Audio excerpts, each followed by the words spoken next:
নজর রাখবো পরবর্তী সংবাদে। বিশ্ব এইডস দিবসে আগরতলার প্রজ্ঞা ভবনে এক অনুষ্ঠানের আয়োজন, যেখানে আজকের এই অনুষ্ঠানকে কেন্দ্র করে উপস্থিত ছিলেন রাজ্যের মুখ্যমন্ত্রী মানিক সাহা। একই সঙ্গে আজকে এইডস দিবসকে কেন্দ্র করে প্রজ্ঞা ভবনের এই অনুষ্ঠানে এইডস কন্ট্রোল সোসাইটির উদ্যোগে একটি অনুষ্ঠানের আয়োজন করা হয়েছে এবং সেখানে কার্যত সচেতনতামূলক বিশেষ বার্তা রাখা হয়েছে আজকের এই অনুষ্ঠানে। পাশাপাশি এইডস নির্মূলীকরণে কি কি ব্যবস্থা নেওয়া দরকার সেই বিষয়ে আজ বার্তা তুলে ধরা হয়েছে। গোটা বিষয় নিয়ে রাজ্যের মুখ্যমন্ত্রী মানিক সাহার কি বক্তব্য রয়েছে, শুনুন। কিছু যাতে না থাকে তার জন্য একটা খুব মিনিমাম পয়সা খরচ করবে, সেটা করলেই হবে। তো আমাদের বোন মেরু ট্রান্সপ্লান্টের জন্য বহু লোক বাইরে যায়।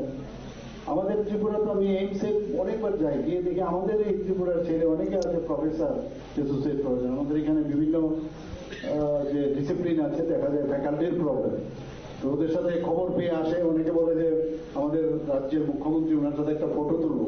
আমি বললাম ফটো তুলবো তখনই যদি ত্রিপুরাতে আসো। তো এইরকম ওদের কাছে বলি।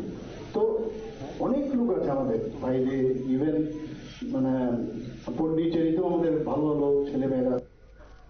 আপনারা শুনলেন মুখ্যমন্ত্রী মানিক সাহার বক্তব্য এবং বিশ্ব এইডস দিবসকে কেন্দ্র করে আজকের এই অনুষ্ঠান এবং ত্রিপুরা এইডস কন্ট্রোল সোসাইটির উদ্যোগে আজকের এই অনুষ্ঠানের আয়োজন করা হয়েছে। এবং কার্যত আজকে অনুষ্ঠানের শুরুতেই প্রদীপ জ্বালিয়ে অনুষ্ঠানের শুভ সূচনা করেছেন রাজ্যের মুখ্যমন্ত্রী। একই সঙ্গে বিশেষ বার্তা আজকের দিনে রেখেছেন তিনি।